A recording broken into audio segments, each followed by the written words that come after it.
October 2005, and Uolles and Gromit, The Curse of the Were-Rabbit opens in cinemas worldwide, nearly 10 years after the duo's last animated adventure. You know, to see them now finally on the big screen, it's been an ambition all along, really, so it's like a dream realised. You know. But how were the careers of this curious pair launched in the first place? And how have they ended up in their very own Hollywood feature film, miles away from home?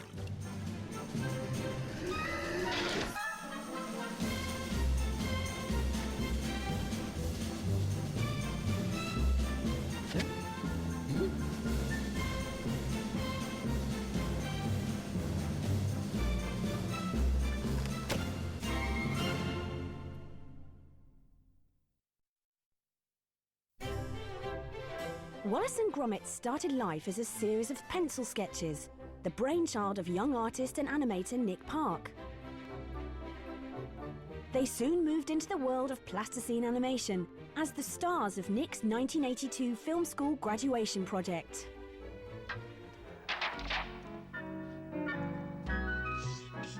I just drew this rocket, and I thought it could take. At the time, I thought this rocket could take off through this person's. He could build the rocket in the basement, and it takes off through the house. Let's create a story around that, and we wrote it one evening in the pub in Notting Hill Gate.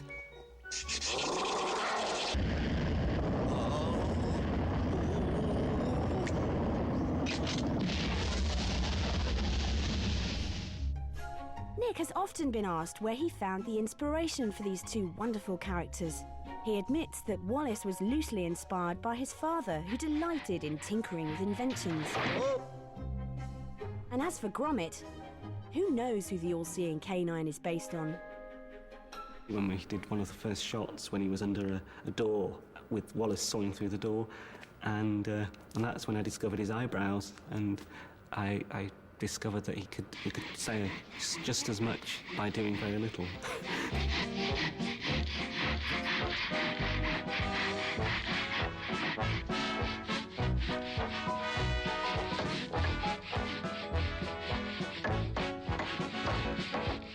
For the character of Uolles, Nick needed a strong vocal performance to bring his hero to life. We'll go somewhere where there's cheese.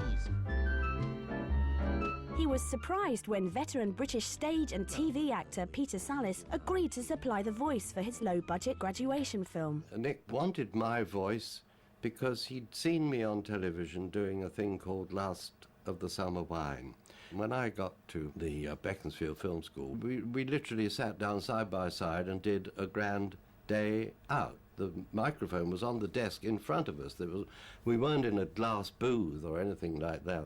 But progress on a grand day out was frustratingly slow, as the plasticine animation Nick was so fond of was extremely precise and time-consuming.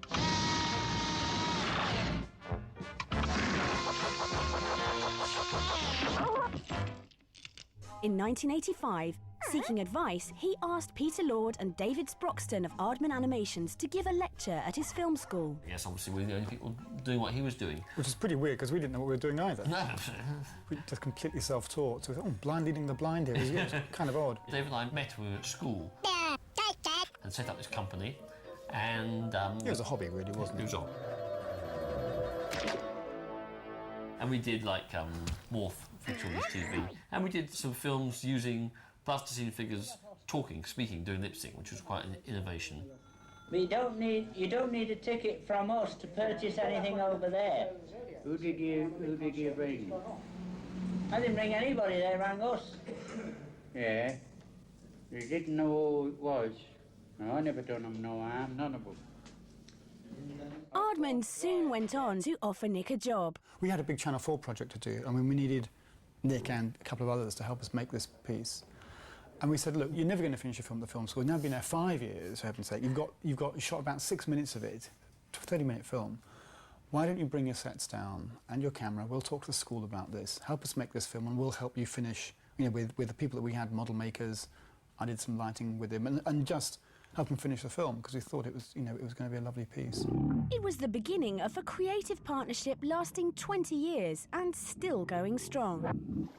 Well, most of the cages are a bit small, and the grotty and everything. It was while working at Aardman on such projects as the award-winning short film Creature Comforts that Nick refined his animation style. They looked really happy. Suddenly, this character just leapt off the screen. It's like the voice, the articulation, the gestures, everything fitted. And I thought, my God, this is just extraordinary. What has Nick created, this Jaguar doing? Space, I want space! Hot country that I have a good weather and that I have space, that I have trees, you know? That I don't have only grass with pollens that give me hay fever every day. A mere 7 years in the making, at a modest cost of £11,000, in 1989 Nick Park's labour of love was finished at last. A Grand Day Out was first broadcast on Channel 4 and was an instant hit. Almost overnight, Wallace and Gromit were absorbed into British culture. Nick Park and Aardman's little studio in Bristol was suddenly firmly on the map. And across the Atlantic, Hollywood had been watching. Aardman, together with Nick Park, Wallace and Gromit and Creature Comforts, found themselves nominated in the Best Short Animation Film category at the 1991 Academy Awards. Creature Comforts won. But it wasn't going to take another 7 years for Wallace and Gromit to get an Oscar statue of their own. Whoa! It's the wrong trousers, Gromit, and they've gone wrong. Stop them, Gromit! Stop them! Aardman's confidence in their plasticine art was growing, and the new film featured ambitious action sequences, a hilarious but ruthless supervillain penguin, and a tighter, more dynamic plot. Even though they're only short films, you know, for TV, and there's an implied kind of cinematic look in there that I think it was always kind of itching to get out. We wanted to make this film like a real movie.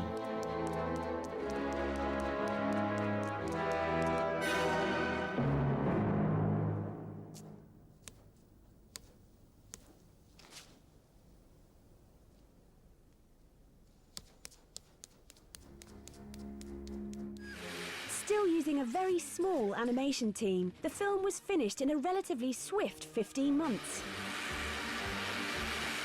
And in 1993, Wallace and Gromit were launched back onto our screens in the wrong trousers.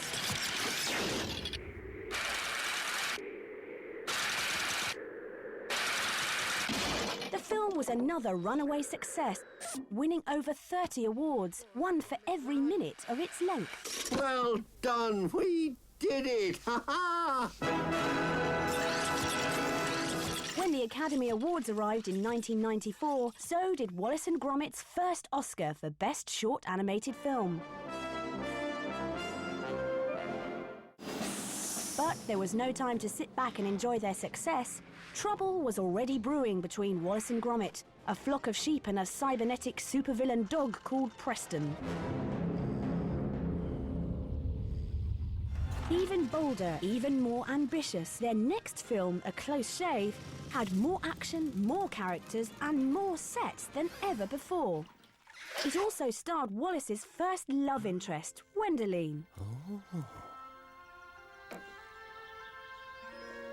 For the first time, he had someone to talk to, who might say something back. Oh, won't you come in? We were just about to have some cheese. Even if it was something he didn't want to hear. Oh, no, not cheese. Sorry, it brings me out in a rash. Can't stand the stuff. Not even Wensleydale? Though this romance with Gwendoline didn't quite go according to plan, What's wrong with Wensleydale? there was no stopping the world's love for Wallace and Gromit. A Close Shave was released in 1995, and there was little surprise when it won the Oscar for Best Short in 1996, with some very special visitors popping by to congratulate the plasticine duo on another rip-roaring success. In fact, Wallace and Gromit were now so successful they were credited with saving their favourite cheese. Wensleydale? One of the major benefits is the association of Wallace and Gromit with Wensleydale cheese. The Wensleydale Creamery had been in serious financial trouble, but after the cheese starred in Wallace and Gromit's adventures, its popularity shot up and orders came rolling in once more. Wallace and Gromit were heroes in more ways than one. Je suis sûr que tu trouveras ce cadeau parfaitement adapté à notre façon moderne de vivre. C'est le pantalon électronique de la NASA. Fantastique pour les promenades. Ist eigentlich gar nicht so schlecht. All in all, the 3 short films have been translated into over 20 languages and have been embraced from Turkey to Tokyo. International fans love Wallace's eccentric Englishness.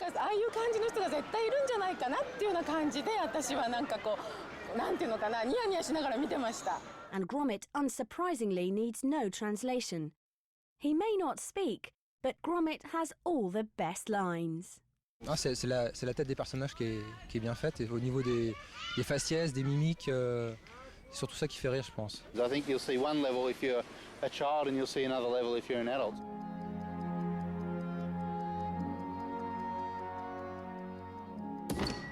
It's actually become bigger than what I ever thought it would be. I do have dreams for them.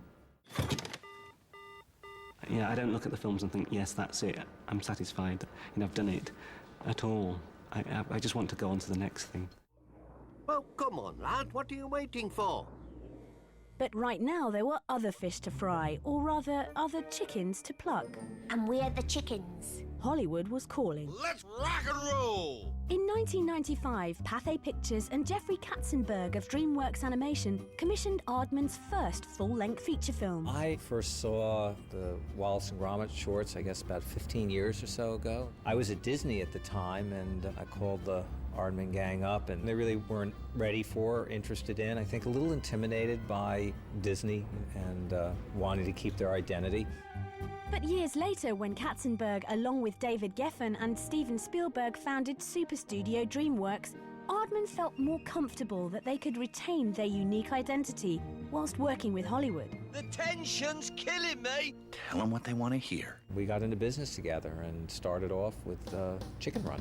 Starring the vocal talents of Mel Gibson and Miranda Richardson, Mr. Tweedy, what is that chicken doing outside the fence? The film was a huge undertaking. This film has proved to be hugely bigger than anything we've ever done. It's a feature film, it's 80 minutes long.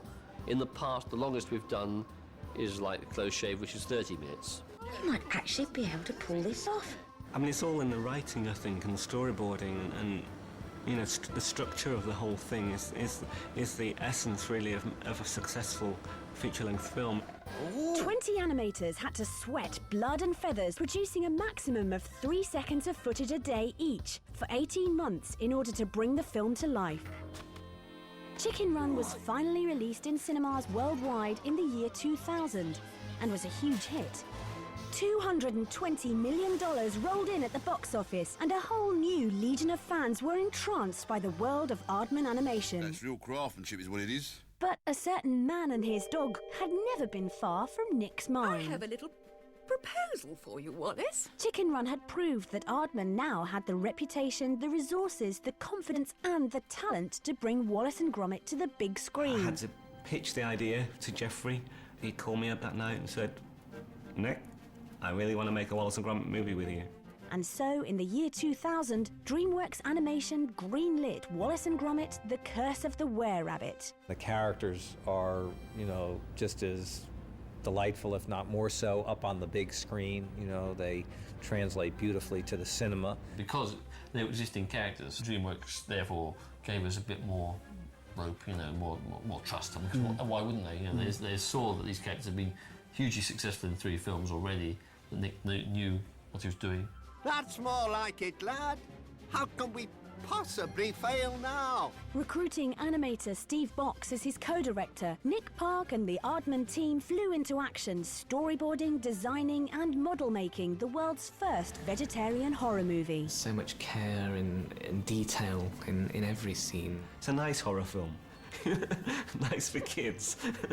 Oh, grand. Each project has its own challenges, really. With Chicken Run, it was chickens. How to make a whole movie with chickens, and we're working on different scales as well. There were, when there were humans in of this size, we had to make chickens that big. And then when we were with the chickens, the humans had to be massive, and the chickens were this big. With this, we didn't have that problem. We were working with this scale, and the characters were already established. Although with this, there was a lot more villagers and townspeople involved. So there's another, I think there's about 30 other characters in the film.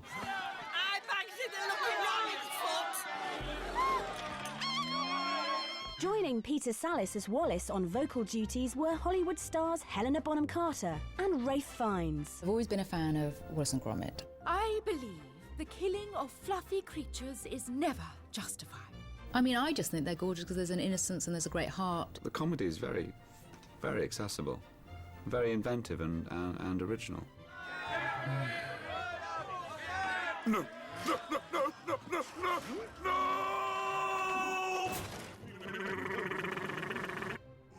We were nervous as to whether it would translate to a full-length feature. That's why it took a while to come up with an idea that we felt had legs, and the story and the characters and the things that would, really be able to stretch out onto the big screen. By Jove, he's got it. That's a great idea.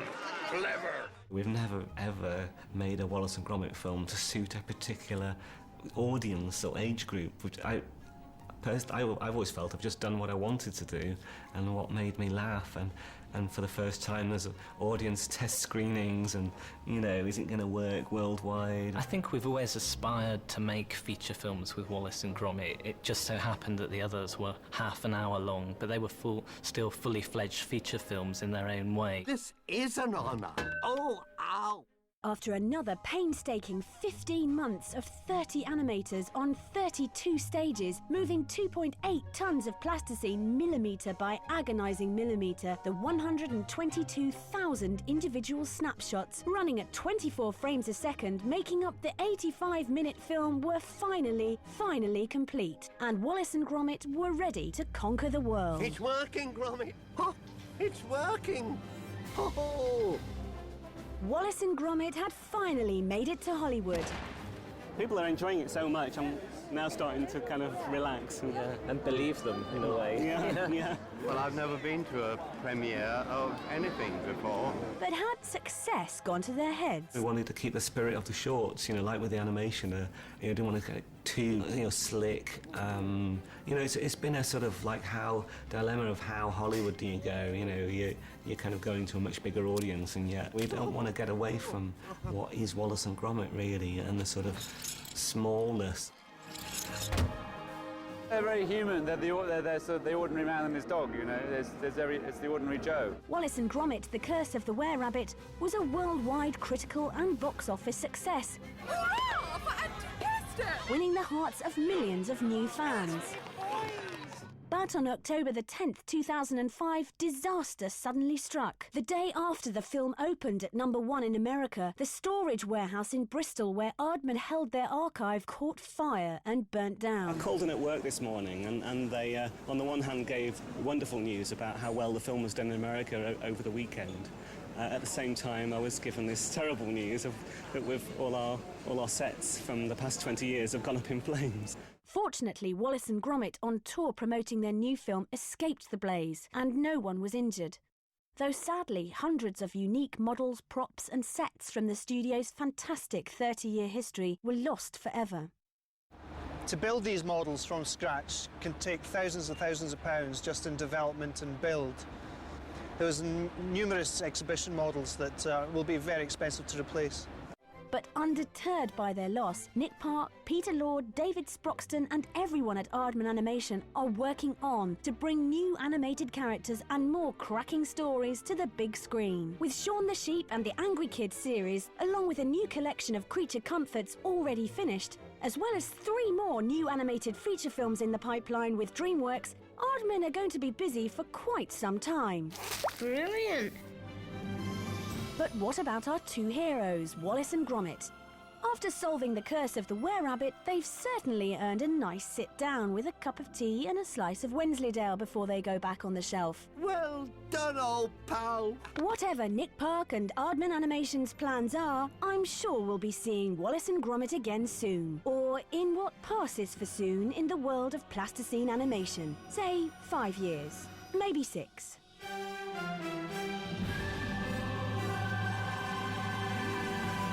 Well, that went as well as could be expected, didn't it? Hmm? I'm in the mood for food! Oh, Gromit, old pal, I'll need assistance. Ow! Oh. They've made gadgets. They've made contraptions. Now, they're making a movie. DreamWorks and Aardman Animations are bringing the dynamic duo of Uolles and Gromit to the big screen at last. Join us as we take a look behind the scenes in the making of Uolles and Gromit, The Curse of the Were-Rabbit. I feel we're on the cusp of a real breakthrough, lad. The lovable characters of Uolles and Gromit were introduced in 1989. Their witty humor won hearts around the world. And the Aardman shorts, The Wrong Trousers, and A Close Shave earned 2 Academy Awards. Now, creator and 3-time Oscar winner Nick Park is teaming up with Steve Box to direct Uolles and Gromit in their first feature-length adventure. Very cheeky. It just feels great to finally get Uolles and Gromit out there on the big screen. It's been one of those really long ambitions I've had actually for many, many years. This is an honor. Oh, ow. Uolles and Gromit are basically the same as they've always been. And again, I think that's the beauty of it. It's time we tried my latest invention. The mind manipulation-o-matic.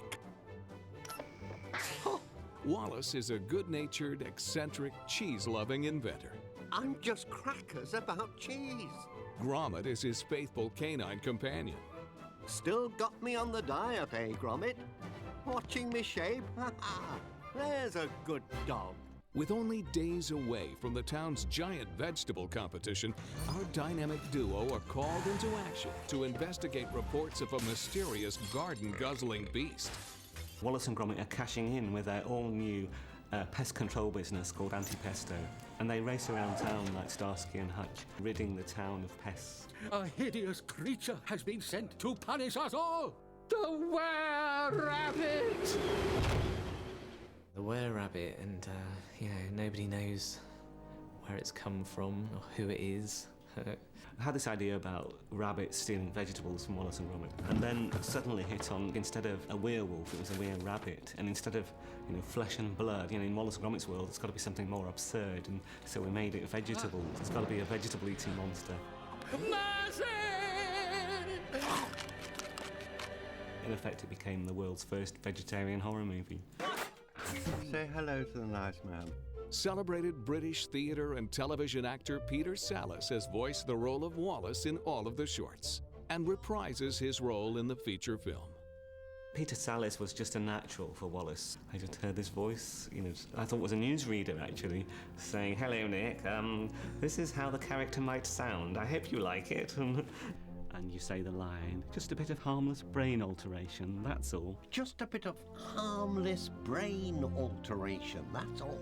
I say the line, "What, no cheese, Gromit?" And then he'll say, "Peter, I think it might be better if you just..." "What? No cheese, Gromit?" And then he gives me a slightly different reading. Excellent, yeah, we're spot on there. You've obviously done that line before. Yeah, but you're not always that easy to please, are you? And in this movie, we meet a lot more characters than we have in the previous films. We didn't want everyone to just look like Uolles, but with a hat on or with different hair. So we had to create this whole cast of very eccentric characters that would sit comfortably alongside Uolles and Gromit. Ah, yes. Lady Tottington here, of Tottington Hall. Lady Tottington's voiced by Helena Bonham Carter, who I think just brought such life and bubble and fizz and eccentricity to the character. My darlings! You're safe! I am sort of Uolles's love interest, or potential love interest, and I'm sort of an upper-class lady of the manor. Please, Uolles. Call me Totty. But my major passion is vegetables, growing vegetables. Basically, I have a bunny problem. My lawn is infested with bunnies, so I phone up Uolles. Oh, they must be breeding like, well, rabbits. I have a major infestation. Only one thing for it, lad. The Bunvac 6000. This'll impress her ladyship. Lady Tottington has a suitor in the movie, which is Victor Quartermain. What ho! For you, my love. I suppose you'd call him posh, upper class, but in a very unappealing way. Put him up, you little pipsqueak. I'm Victor, who's Lady Tottington's sort of fiancé, but they're completely mismatched character-wise. I really thought you'd change. I'm sorry, Campanula, but I am what I am. There's no nonsense with Victor Quartermain. What you see is what you get. What the... Oh, he despises Uolles. To him, Uolles is a non-entity, and just a little man getting in his way. How on earth would those tiny-minded buffoons ever catch such a big rabbit? With a big trap. By Jove, he's got it. Clever. Everybody thinks that Uolles and Gromit really exist. Well, they don't. They don't. They are actually made of plasticine. The real charm of the Uolles and Gromit world starts with a synthetic material called plasticine. It resembles clay, but remains soft and allows the filmmakers and animation team to mold the characters into shape for the desired emotional effect. Whenever you touch or manipulate the plasticine, it does shift around because it's, you know, it's a moving thing. It's not like a solid puppet where you can just grab it and move it. Oh, come on, Gromit. A bit more alluring.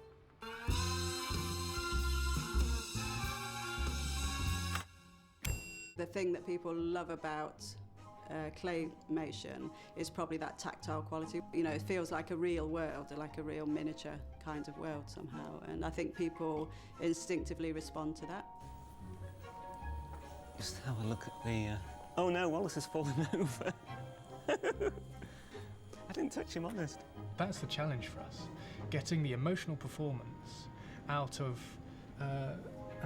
plasticine characters, especially Gromit, who doesn't have any dialogue to hide behind because he's mute. All the performance comes out of his body language and the expression of his brow.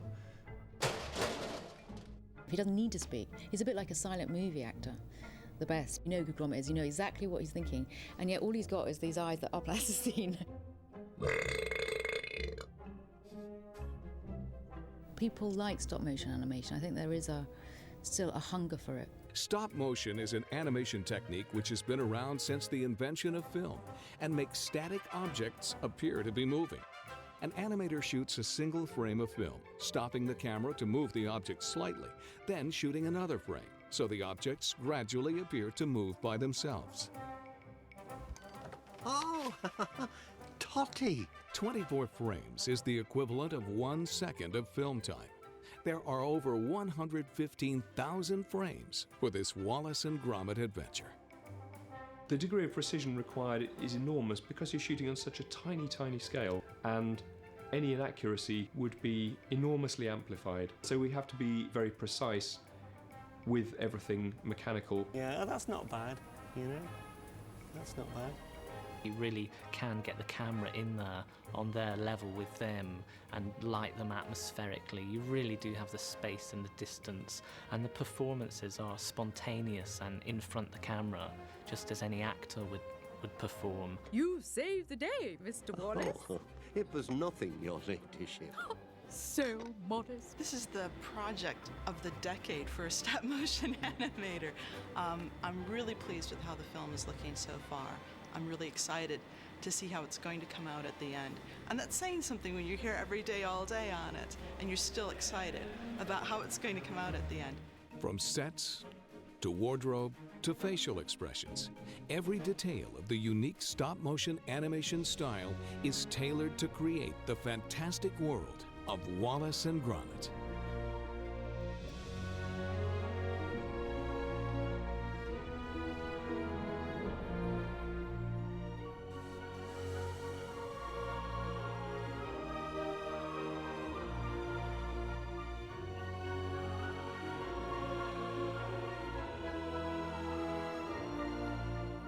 Steve and I were directing about 30 animators for most of the time. That means we're filming on 20 or 30 different sets the whole time. Throughout the film, we're constantly going back and forth, recording new bits of dialogue, editing, shooting. You know, it's a constant rolling process of everything happening at once. The interesting thing about Nick and Steve is if you close your eyes, you're not at all sure which one it is. It's very much as before. We're probably finding ways to shorten it as well. One goes out and the other one stays in, you know, in the recording room. But there was a time when they would both be there, and so there were really three of you trying to play Uolles, if you see what I mean. No fate's complete without gay bunting, what? That's perfect. It's perfect, might be perfect. Actually, you do say perfect sometimes, and then we do it another 70 times, yeah. The comedy is very, very accessible, very inventive and original.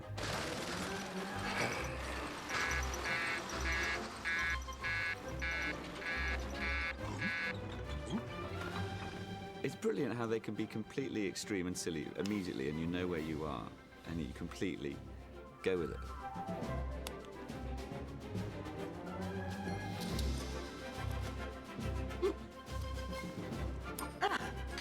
Nick and Steve are a great partnership for us. I think they're very complementary to one another, and one of the great animation talents of our time. Oh, thanks, Chuck. It's taken 5 years to make, and my great hope is that people watch it again and again and again.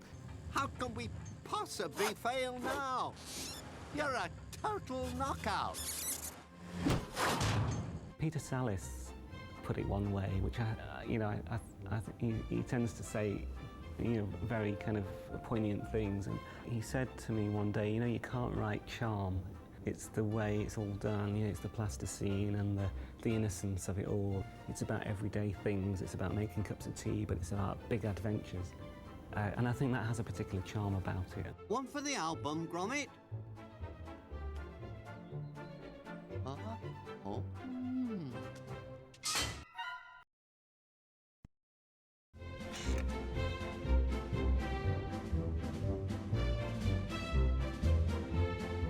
Hi there, it's the start of another busy day at the Aardman Studios in Bristol. Over 200 people walk through these doors every day. Good morning. Good morning, Vinny. I'll just sign in here. My name's Vinny, I'm an assistant director working on the film with Steve and Nick. I'm going to take you around the studio today for a look behind the scenes. Our first stop is the rigging workshop. It's always really busy in here. Every time we pass through here, the guys are always rushed right off their feet. These guys fix down all the props, puppets, scenery and pieces of set that are seen in the film. And ironically enough, if they do the job properly, none of it will be seen. This is the amazing sequence where Gromit chases the were-rabbit down the street in the anti-pesto van. That's a Milo, and it's essentially a robotic arm with a camera stuck on the end, which means it can move in 3 dimensions. This was quite a tough scene for the riggers. This is where the hand comes out of the bonnet of the anti-pesto van. This is the main corridor down the side of Studio 1. We have pieces of street, buildings, we have shop fronts, the lot. What are you doing? You stealing all the mutts again? Yeah? Yeah. James. How you doing, mate? This is the set dressing workshop where the vegetables and foliage used in the film are made. This is Bridget Phelan. She's one of the assistant art directors on the film, and she's quite a vegetable expert. We've got aubergines, 35 aubergines, 160 marrows, 265 beans. This is Mick Hockney. Over the past couple of years, Mick has done nothing but make vegetables. I guess we're into 4 figures, I would have thought, easily. Root for vegetables, as they say. This is Sophie and Sarah, and they're making the pictures to go on Wallace and Gromit's walls. It's incredible the amount of detail and attention that these guys put in. Techniques that I've got. Yeah. These ones. You must be quite good at it by now. Yeah. Yeah, done a few All of frames it. now, quite a lot of painting. Yeah, nice miniatures. Thanks, guys. You're welcome, Vinny. Here we are in the rear warehouse of the building. Let's go upstairs to the green room. It's my Jacob's ladder. This is where people come to sleep, eat, chat, maybe a bit of yoga. Generally, this is where they come to get away from the mayhem of the studio floor. I just knew you'd love it. People come to escape up here, so let's leave them alone. We're now going through to the art department. People who work in here are responsible for the overall look of the film. Everything from landscape, colours, the architecture of Tottington Hall, interiors and exteriors. even down to computer simulations that they use to plan some of the more elaborate scenes in the film. The designs these guys come up with are simply stunning. Alistair, designing a t-shirt. Just messing around at the moment. Yeah. You might want to cut that. Are you wanting me to talk? This is Gavin. He's responsible for all the graphic art on the film. Everything from paintings, signs, even the logo on the anti-pesto van. He's designing the pictures to go in the frames that we saw being made earlier. This is for the prologue, the sequence, the first shot of the film, where we're tracking on the pictures on the walls. So you've got to get these into a little frame that goes on a wall. Is that right? Yeah. Okay, let's go back downstairs now through some more of the maze of corridors and doors and people. Here's one of the beautiful backdrop paintings used in the film, and this is Fred Gray. Fred's the scenic artist responsible for all the painted backgrounds that you see in the movie. Oh dear, what shall I put? I don't know what I'm painting here.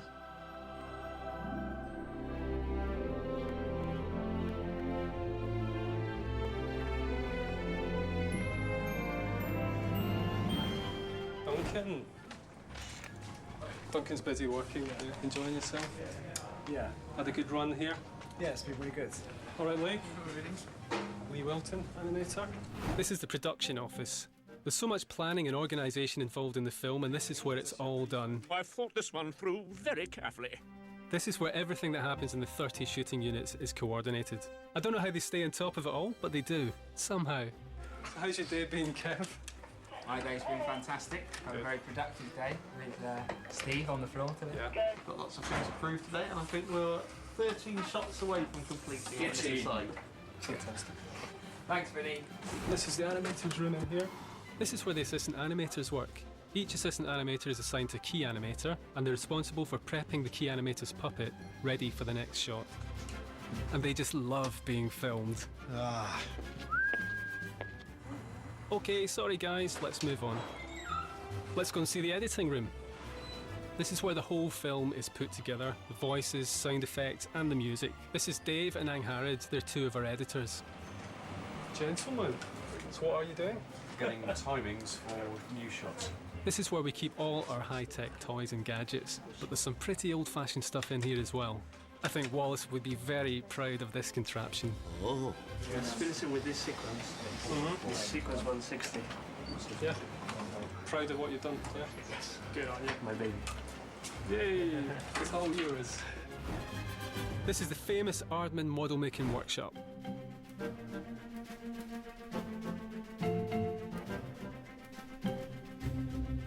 Maria, what are you up to? I'm remaking Victor so that we can mould him again and then make a hard copy. All in good time, my dear. It's for exhibition. Ah, okay. So, what, a plastic copy, resin copy, painted and... Yeah, just so it's more durable than having that. Yeah. Flowers for a wrap party next week. So let's have a look in the puppet store.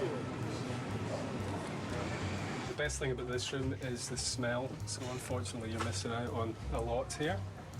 This is where we keep all our puppets who are finished in their build. Here we go. Reference copies, show puppets, stand-ins, the whole lot. Fantastic room to be in. A few props as well. I think this looks like Victor's gun belt. Lots and lots of background characters, all nicely organised. That's enough! That's enough! Yeah. We have up to 60 people working in here. They're organised into various teams, some responsible for sculpting, some responsible for painting, foams, latex, and various other jobs. This is Mrs. Mulch and her prize pumpkin. She's been made especially for the Science Museum exhibition. You've saved it, Antipesto. All in a night's work, Mrs. Mulch.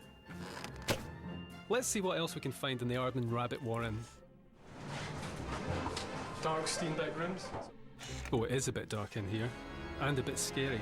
Hey, give over! Let's go somewhere else. This is the best bit in the whole building. This is the canteen. All sorts of stuff happens in here. Everything from meetings to the humble cup of tea. We even get visits from legendary animators like Ray Harryhausen. Jove! There's something very special I want to show you. This is where the directors work up here. It's very colourful happy kind of place. This is Steve's desk here. He does most of his work. I think, yeah, Nick has got a desk round here, but he's very rarely there. It's somebody's birthday.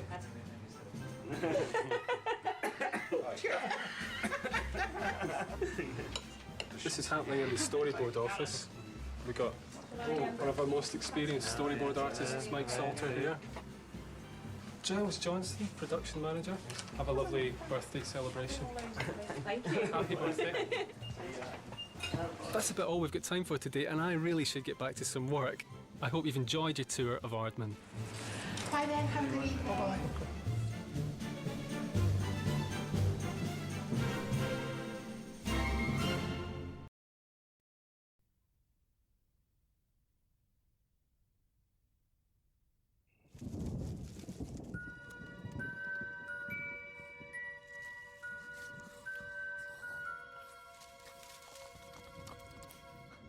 Oh yeah, this is that alternative opening we had.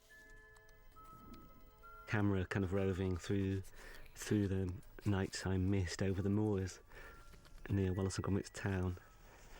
And we took this out and replaced it for the portraits inside the building, inside Uollesa'n Gromit's living room, didn't we? We're so keen on hitting the genre and, you know, getting the mood of, you know, the horror film. We were really committed to this for a long time. Yeah. I mean, looking at it now, I actually do prefer the portraits. Yeah. I think it's a better beginning. And this next bit shows that whole sequence that was cut out of...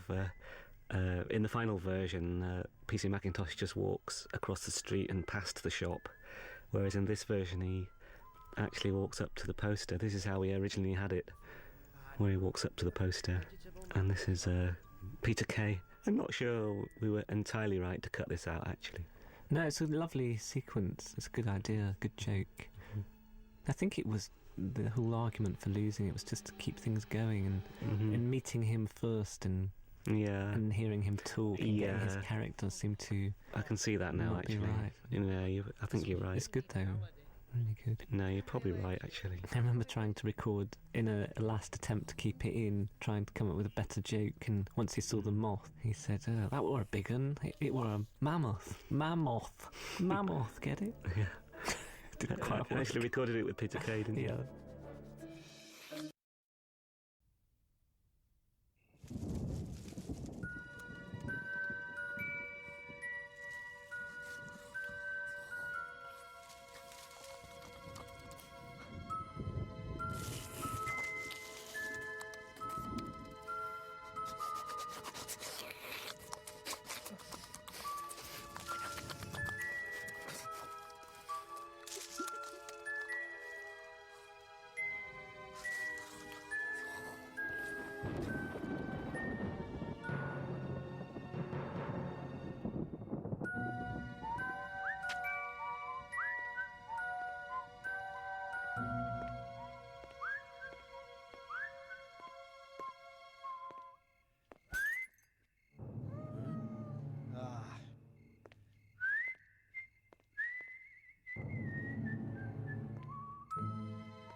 Huh. I don't know. Vegetable mad, this lot.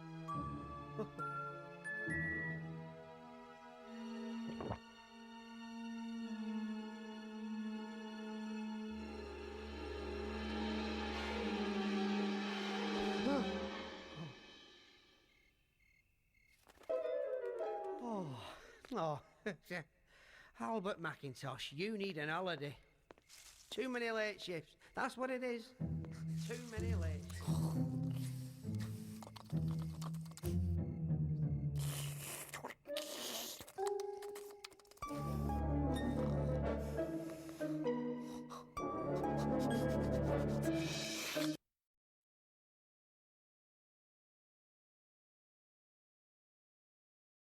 Just a bit of harmless brain. Oh yeah, and this was a bit that was in the end of the breakfast sequence where Wallace demonstrates the actual Mindomatic with cheese thoughts. The visuals were never, the visual effects on the mind waves were never finished, and we just felt old people commented that we seem to be doubling up because we get to see it working later. It was so nicely done, this though. The effects there are not finished, but you know, the way It's great animation. Will animated that, it was really good. I always thought it was really funny seeing the thoughts being sucked back into his head like a toilet, but I think it was right to lose it, really. Lady Tottington here, of Tottington Hall. Your ladyship. Just a bit of harmless brain alteration, that's all. This'll put an end to my cheese habit. Just watch. She's bad. She's bad. Say no to Wensleydale, Stilton, Cheddar, and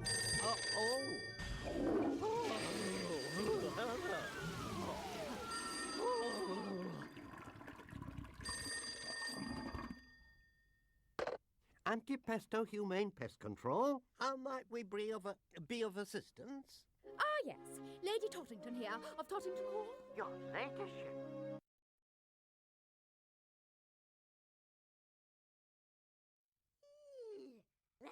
This is a very old version of. I can hardly remember what's happening there. I think Gromit had thought that Uolles had been killed, and then Hutch had spotted in the newspaper the beast was still at large.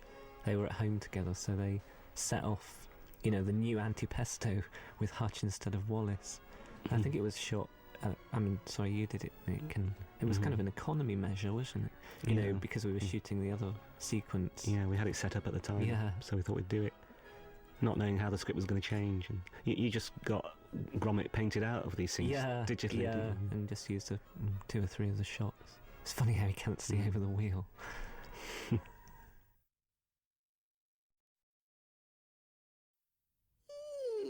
Let's get to it, partner.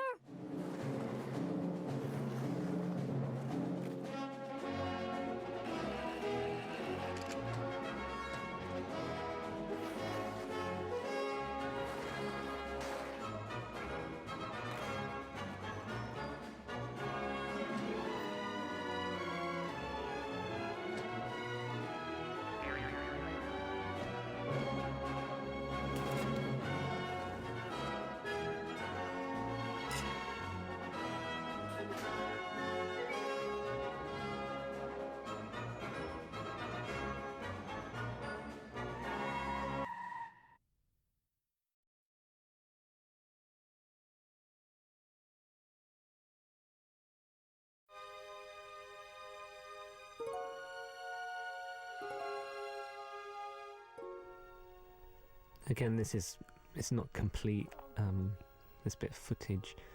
It's just to show that for a long time Uolles, although he was he was partially cured after falling off of Tottington Hall, he wasn't fully cured, and he still had his furry rabbit ears.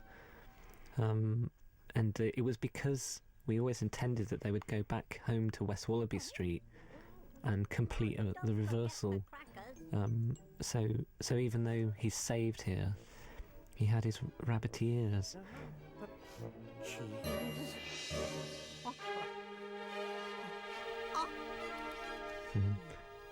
Sometimes they're not there because this was shot after we decided to not have the rabbity ears. It's funny, I can really see now. He has them again. You know, they look lovely and they're brilliantly animated by Lee Wilton. It's very difficult to make them have the right weight.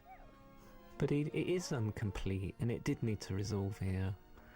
And it would have been wrong, really. It would have felt a little odd, wouldn't it? Yeah. Having been cured. Yeah. It was it was like the last couple of weeks of shooting that, you know, the thought was originally that we'd have to reshoot it all, but MPC, did the most amazing job of digitally removing his furry ears and putting his Uolles plasticine ears on. So that's the same animation, but it was treated. Were the ears created from nothing, or did you shoot ears and put them on? I think we sent them a little cardboard box with 2 Uolles ears in. It was like a kind of with a ransom note. And they scanned and they scanned them in. Yeah, they scanned them in. So they look plasticine. Yeah.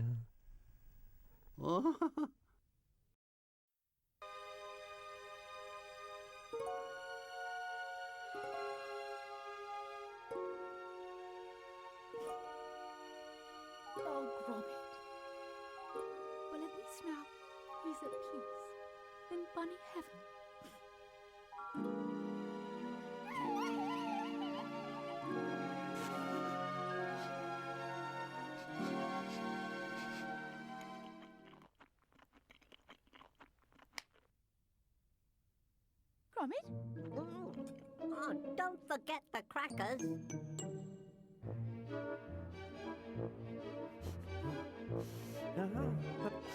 Cheese.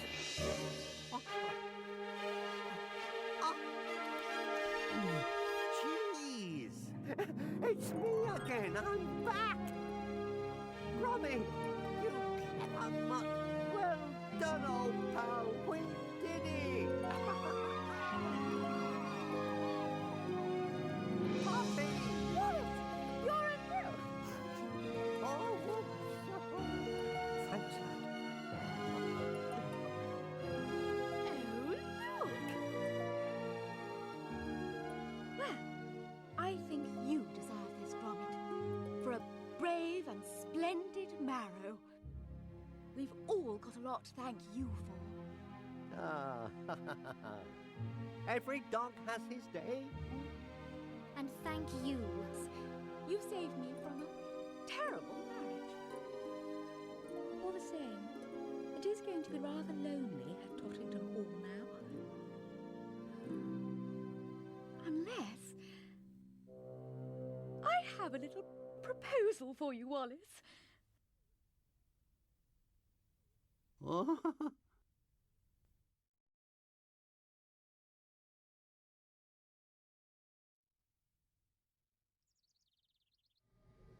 It's one of the many endings.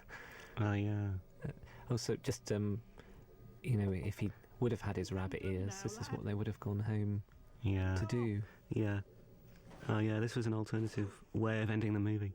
Putting everything back for Wallace. Gosh. I'd forgotten all about this, actually. Restored to rabbithood, hopefully. That's me playing Wallace, by the way. Gosh, it could do with a bit of editing as well. It seems so slow looking at it now. You could say this in half the time. And, you just don't need to resolve all of this. And we couldn't, we had a better idea for Hutch coming up. It's a shame, to not have Hutch at the end, to have him go back to being a rabbit. It's like you lose that lovely little character that had been created. Yeah. I mean, looking at this, it just seems so wrong. It's feels repetitive, and I think there was a feeling when we looked at Close Shave when Wendelin came round, and things didn't work out between Wallace and Wendelin, and we wanted to reprise it here. Yeah, you have to go through these things as to find out. When you see the finished film, it looks like that was the first idea you had, but all films go through this kind of searching for the right idea. Terrible marriage to a rotten scoundrel. It seems so long-winded now, and unnecessary. But you can't change people, can you? Not if they don't want to change. No, I suppose not. Trying to get the message across that you can't change people. Yeah, it all sounds so worthy and very on the nose. Oh, that's a good joke. I did. That was a pity to lose that joke. The third man. But we tried to get that in so many places. Yes. This is a good gag, I think, as well, with the cheese. Yes, if it were performed well. Much more. I'm sure Peter Sallis could do it better. Oh. I don't know if I've ever mentioned this, lad, but I do love a bit of Gorgonzola. Very basic storyboard, but that's what we work with.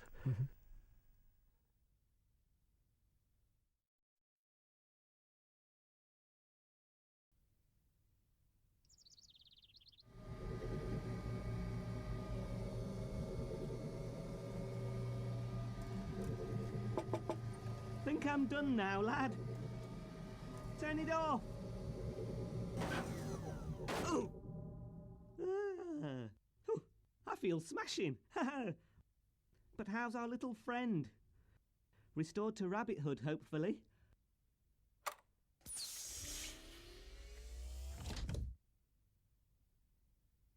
Give us a carrot, lad.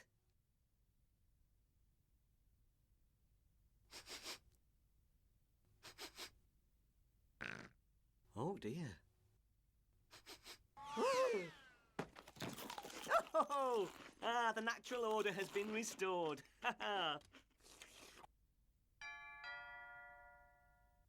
Oh, your ladyship. Totty would be fine, Wallace. So, how's the rabbit problem? Oh, under control. How's spiffing? Well, I've got some good news too. I've decided to award the golden carrot to your little chum for his brave and splendid marrow. Well done, you clever little doggy woggy.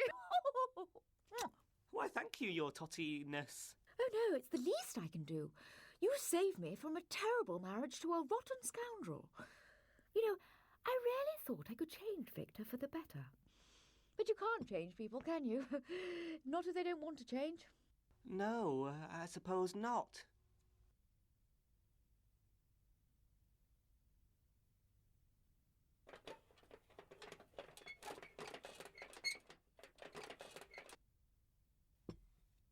What's all this, lad? I've had me daily intake of Jeez! Now you're talking, Gromit! Whoa, steady on, lad. Don't forget the calorie count. That's better. Much more. Mmm. I don't know if I've ever mentioned this, lad, but I do love a bit of gorgonzola.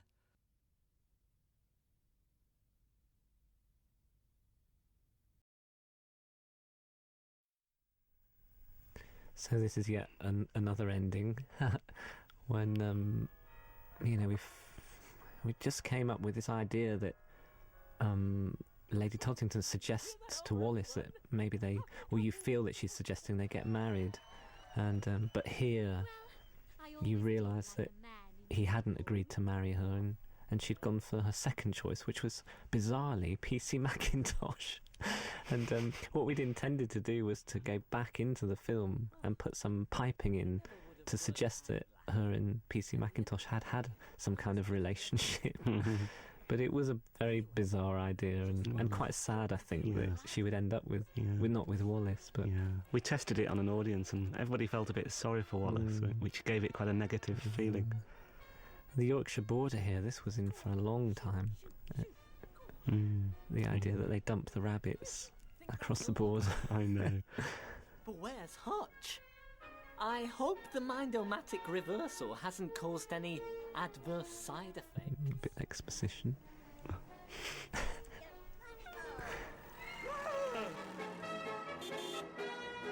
Oh, not so you'd know. No, it was funny, but I think we ended up with the right ending in the end. Yeah.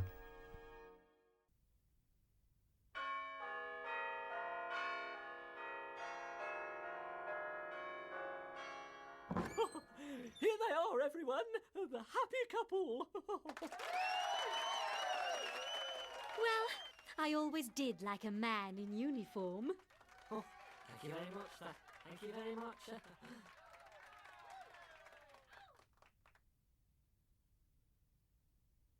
Oh, it never would have worked out, lad. At the end of the day, I was just a bit of fluff. Anyway, just one last job to do, eh, lad?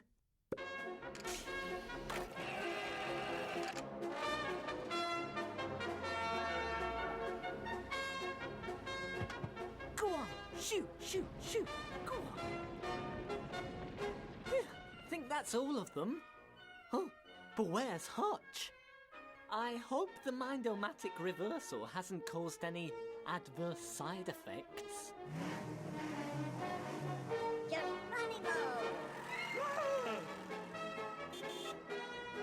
Oh, not so you'd notice.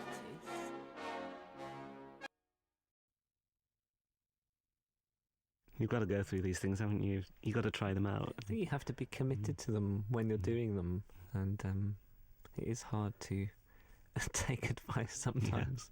Yes. And this is the song you wrote, Steve, that Uolles might sing when we had him a bit like George Formby. Yeah. There was a whole huge subplot where Uolles was learning to play the ukulele, and had aspirations to join the band. Which does exist. Which does exist, but he was forever getting rejected, because he wasn't good enough. So this was supposed to be and is an incredibly cheesy, badly performed song by me. And, which was always annoying Gromit. He was always playing this ukulele. And what happened was later in the film, when Hutch became like Wallace, he picked up the ukulele and actually got into the band when Wallace couldn't. And when Wallace couldn't, they had to go and get him back. Lost for lots of good reasons, obviously. Oh, yeah. Gosh.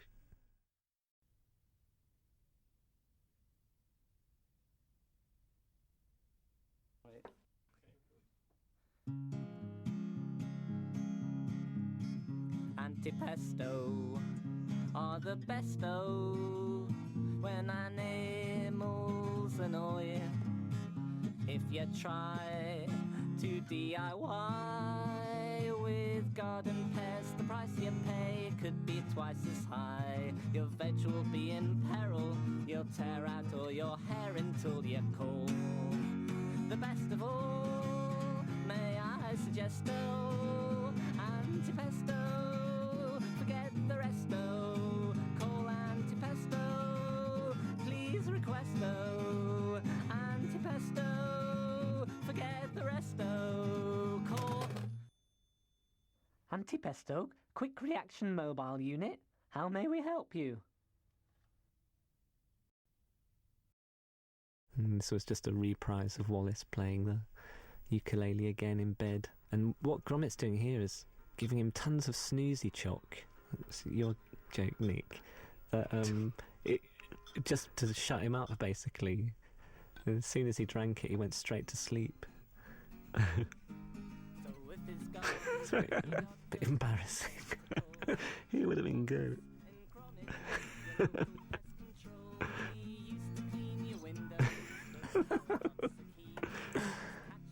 It's much more fun than keeping windows clean. The company song. Stick to making films, I think. Yeah. Thanks, lad. Smashing.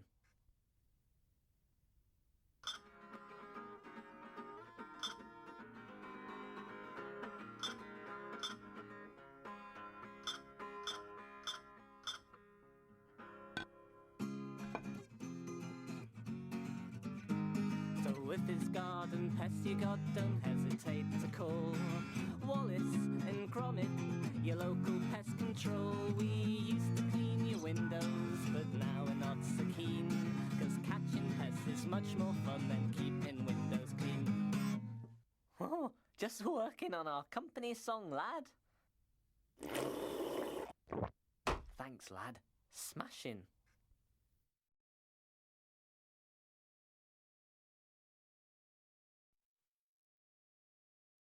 Oh yeah, there was this amazing shot that we cut out. Gromit going down the garden path to water his prize marrow, and we had to cut it out, didn't we? Yeah, it was one of those things again that we just felt it was so essential to make sure that the audience could see that everyone in the town were, growing vegetables and they were all jealous of each other's, and it proves in a way that, even having cut it out, you still get that idea, so you don't need to show everything. And I think, again, it was purely just, we had to get on with the story. Yeah. It was taking so long to set everything up, but it was a wonderful shot, and I know it took a long time. Took a long time to set up the shot and light it, a lot of testing. 3 animators, took about 7 days to shoot. It breaks our hearts as well as ours, because, there's nothing wrong with the shot at all. It's wonderful, and but you are a slave to the story, I think, all the time, and we're constantly apologising to the crew for losing things or changing things, but that's the nature of making a movie. Yeah. I sound like I know what I'm talking about. I was convinced.